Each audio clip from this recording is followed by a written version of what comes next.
Are you enjoying God? I know marami tayong mga plano sa buhay.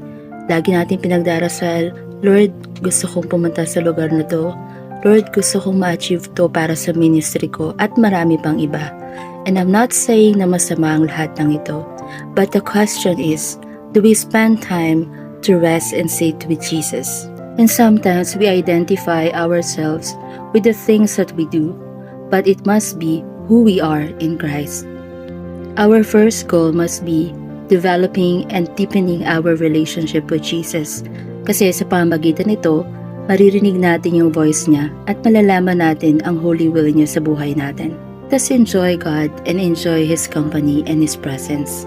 Katulad nga ng sinasabi sa Matthew chapter 6 verse 33, "Seek ye first the kingdom of God, and everything shall be added unto you."